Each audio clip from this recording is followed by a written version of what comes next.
9:23 en el gobierno de la mañana, donde todo comienza, prosigue y nunca termina, en este jueves 11 de agosto del año 2022. Y en este momento le corresponde el turno para hacer su comentario a nuestro coordinador José Luis Mendoza y Cervantes. Muchas gracias, Nayib. Mi saludo para ti, para todos nuestros compañeros en esta cabina. Nuestro abrazo a don Álvaro Arbelo y, como siempre, el agradecimiento a esta Z101 que nos ayuda a amplificar nuestro mensaje a toda la nación dominicana a través de sus frecuencias compartidas. Un par de datos que pienso son buenos de compartir, porque las malas noticias no necesitan mucha ayuda. Las malas noticias no hay que ayudarlas demasiado. Las buenas a veces hay que explicarlas. Hace unos días, decíamos, comenzaban a darse en el mercado internacional algunas señales. Y hablamos en ese momento, el primer dato que citamos era el dato de cómo el crudo, sobre todo el West Texas International, comenzaba a acomodarse con un precio similar al anterior a la guerra. Bueno, las cosas no se han quedado ahí, y qué bueno. En el caso de la gasolina, que es el principal derivado del petróleo, comienza a alcanzar en mercados como el estadounidense precios similares a los que tenía la tercera semana de febrero, pero no se queda ahí el asunto. Estados Unidos anunció en su último informe económico, con todo y que, claro, hay una inflación importante, un crecimiento ralentizado e incluso negativo en 2 trimestres, eso no va a cambiar tan rápido. Sin embargo, se creó más del doble de empleo de lo que se había previsto, una tasa de paro en un 3,5%. No necesariamente es un empleo de igual calidad que el que había, eso es verdad, pero empleo de no tan buena calidad es mejor que cero empleo, que es un dato que el que siempre asumimos, es un discurso que solemos por aquí defender cuando muchas veces se habla, sobre todo el Ministerio de Trabajo, de nuevas alzas salariales sin tomar en cuenta si la economía ha mejorado la productividad. El hecho de que gente esté volviendo a trabajar en los Estados Unidos, aunque los salarios tengan un nivel de estancamiento X, implica que es más económico, tiene más sentido para la gente volver a emplearse que quedarse en su casa recibiendo un cheque de estímulo que ya el Estado no puede ofrecer, porque ya el Estado agotó hace muchísimo tiempo su capacidad de mantener a la gente en su hogar dándole un cheque sin generar actividad económica. Una cosa, José Luis, una de las ventajas para el trabajador que generó el tema de la paralización y la pandemia fue que para volver al trabajo a la gente hubo que mejorarle los salarios. Los salarios que se están pagando hoy son mucho mejores que los salarios de antes de la pandemia. Eso o quitar completamente los estímulos, una de dos, o se cerraba la llave de flujo importante de ayudas que el Estado generaba, sobre todo a través de emisiones inorgánicas. Otro elemento, y es una información que el día de ayer me llamó mucho la atención, la propia inflación, que no es que ha desaparecido, cuando se compara la interanual, ha bajado de un 9,1 en el mes de julio del año pasado en Estados Unidos a un 8,5. Se esperaba, el dato que se había proyectado era que iba a bajar a un 8,7. Bueno, pues bajó 2 puntos más en una economía de ese tamaño. Ese es un dato que llama la atención. La llamada inflación subyacente está en un 5,9, pero se esperaba que estuviera en un 6,1. Es decir, también es un dato llamativo y que tiende a ir a favor de economías que, como las nuestras, mantienen una relación vital con la economía norteamericana.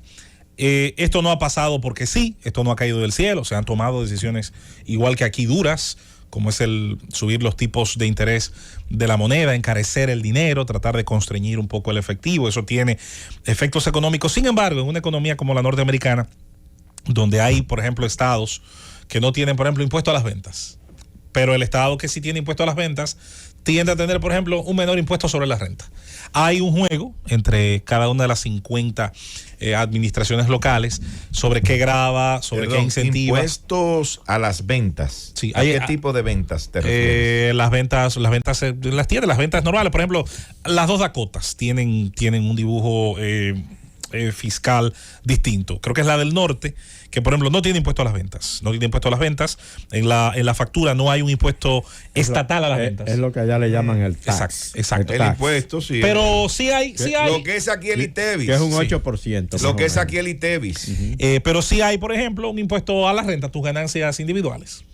que cuando tú haces Pero aquí tu declaración de hay fin de una año, cosa y hay la otra. ahí está el problema. Aquí están todas y mucho más. Ese es el dilema, que no hay un dibujo tributario inteligente que... Porque aquí, por ejemplo, Sí. tú pagas ITEVIS, Sí, pero tú pagas impuestos sobre la renta. correcto. Pero cuando tú compras un inmueble, tú pagas un impuesto de transferencia. Correcto. También, que es de un 3%, creo, el impuesto de transferencia en la Dirección General de Impuestos Internos. Así es. Pero también tú pagas aquí un anticipo, que es una aberración impositiva. Así es. Tú pagas aquí también las retenciones a terceros. De todo. Tú pagas también aquí lo que tiene que ver... En pocas palabras, cuando tú estás formalizado Son barbaridades. en República Dominicana, cuando tú eres un actor formal del sistema tributario, cada movimiento que haces está grabado, pero si te quedas también, si no te mueves, también estás grabado. Así funciona el sistema tributario dominicano. El tax. Entonces, en Estados Unidos, algunos estados, José Luis, para edificar un poco sobre el tax, tu tema. no, el impuesto. El impuesto, pero allá le llaman de las tax. ventas, el de las ventas. Pero Sí, ese a las tax aquí, no ventas. allá. No, ese es el tax. Alabama un 4%, Sí. Alaska no tiene, no tiene. Arizona un 5.6%, Arkansas un 6.5%, California un 6%. Así es. Hay algunos estados que llegan hasta Cada el 8%. cual juega con esa variable. Mira, por Rosendo ha dado un ejemplo extraordinario. Cada quien tiene esos matices. Es un dibujo tributario que varía. Hay estados que son industriales, que por ejemplo, su preocupación no es esa. Su preocupación es el valor agregado, por ejemplo. Lo que pasa con los estados mineros o los estados agrícolas. Pero hay estados que son de economía de servicios y donde sí tiene, por ejemplo, mucha importancia esto que Rosendo ha dicho. Entonces, ¿a dónde quiero ir? ¿Qué hacer con lo que tenemos? ¿Qué hacer con la situación que hoy tenemos? Bueno, hay varios ejemplos. Hay quienes entienden que se va a salir de la crisis aumentando el gasto público, hay quien entiende que se va a salir de la crisis con un rol más preponderante del Estado en la economía. Alemania, que no es poca cosa, que es el motor industrial de Europa, decidió anunciar una baja de impuestos. Oigan esto, economistas ortodoxos dominicanos que no abandonan el libro. Alemania baja impuestos en 10.000 millones de euros. ¿Y por qué lo hace? Oiga la declaración, y atención a Felipe, que más temprano tratamos este tema. No solamente lo hace para abaratar todo el trasiego de intercambio económico, abaratar costos, abaratar la estructura de costos de fabricar, de comprar, de ahorrar, de toda una economía, señores, que agrega muchísimo valor, cuyo made in, hecho en, tiene un valor internacional que es de respeto. Es la sola idea de la marca alemana nos habla de precisión, de ingeniería, de conocimiento aplicado. Bueno, dice la propia autoridad económica alemana que es injusto celebrar el aumento de la recaudación cuando hay inflación. Perdón. Le está dando una lección a países como los nuestros, donde se festina que se suba. Subir la recaudación, yo no voy a decir que es malo, pero no me digan que es algo a celebrar cuando hay inflación. Se me olvidó el IPI. También. Se me olvidó el IPI. Que el impuesto a la propiedad inmobiliaria. Que yo vengo diciendo aquí que tanto ese impuesto como el de bienes suntuosos, entre comillas, el Congreso debe revisarlo. El IBSS es lo que hoy es el IPI. Anteriormente se llamaba impuesto a la vivienda suntuaria. Pero ahora se llama impuesto a la propiedad inmobiliaria, que anteriormente se tomaba el 1%, pero de cada inmueble de manera individual. Así es. Luego eso cambió en una reforma que se hizo a la ley y ahora no es así. Ahora es que juntan todas las propiedades que pueda tener una persona y va a pagar el 1% del excedente, de lo que exceda a la exención fiscal que existe para ese tipo de inmuebles. Entonces, ¿qué ocurre con estas decisiones que están tomando otras naciones? Yo cité hace unos buenos meses atrás, las medidas que tomaban otras naciones, Polonia, Alemania, incluso naciones de más cerca de nosotros. Es que ahí es donde viene el tema que es difícil de decidir en países como los nuestros. Controlar el gasto, que es el monstruo, el elefante dentro de la habitación que nadie quiere ver. Por eso es tan difícil, y miren cómo genera reacciones encontradas. Cuando un ministro dice, tal ministerio tiene tal cantidad de empleados, tal cantidad de personas nombradas. Bueno, yo el dato pudiera dudarlo, pero no tengo otro dato. Le voy a dar a él valor de verdad lo que dice él, el nuevo ministro. Si alguien tiene otro dato, pues mucho mejor. Ojalá venga alguien mañana y diga, no, mira, son 180,000. No, son 100,000. Bueno, el dato que sea, hay que revisar. ¿Por qué? Porque el Estado dominicano habla de ajustarse a los cinturones, pero de ajustarse a los cinturones los que ya pagan impuestos, los que lo tienen ajustado hace rato. ¿Y cuándo se va a ajustar el cinturón del Estado? ¿Cuándo el Estado va entonces a hacer dieta? ¿Cuándo el Estado va a hacer reingeniería? ¿Cuándo el Estado va a decir, mira, gastos superfluos de este tipo, yo voy a hacer todo un trabajo? No hablo de campañitas de austeridad, de seminarios, ni de fines de semana, sino de un verdadero comportamiento, señores, que valore lo que es el gasto del contribuyente. El gasto de los que pagan impuestos. El gasto de calidad. Porque hay que entender, señores, de dónde sale la riqueza que nosotros llamamos erario.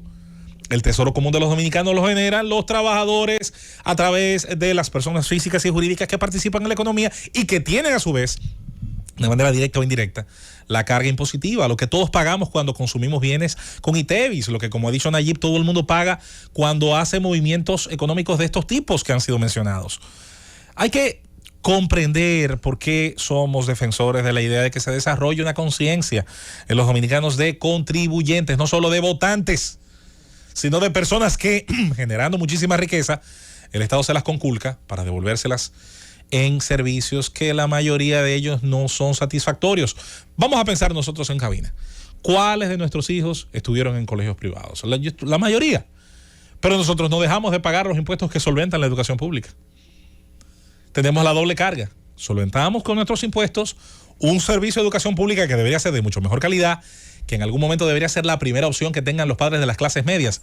La educación privada no va a desaparecer, pero incluso en países con muy buenas ofertas de educación pública existe. Ahora, ¿qué existe? Una educación cara que va solo a una élite social, mientras que el resto, desde clases medias hasta altas, ¿qué prefiere? La educación pública, señores. Por eso hemos dicho que los servicios públicos de un país, una de las mejores maneras de ver cuándo logran mejorar, ¿saben cuándo es? Cuando los funcionarios de ese país son usuarios de esos servicios, ellos y sus familias. Ahora pregúntese de cuál de esos servicios de los que participa una parte importante de la población usted se va a encontrar en la misma fila esperando un médico en un hospital público con un funcionario. Eso es ciencia ficción en países como los nuestros. Y no porque, como dijo un expresidente, la gente era parejera ni privona, porque él mismo cuando tuvo una alergia se fue a Miami a tratarse. Es la demostración de una falta de confianza en aquello que se nos dice todos los días, es bueno, y que conste que yo sé que hay gente que está interesada en que el servicio cada vez sea mejor. Creo que ha habido ministros de educación desde administraciones anteriores y la actual que están haciendo un intento extraordinario, pero no se queda ahí.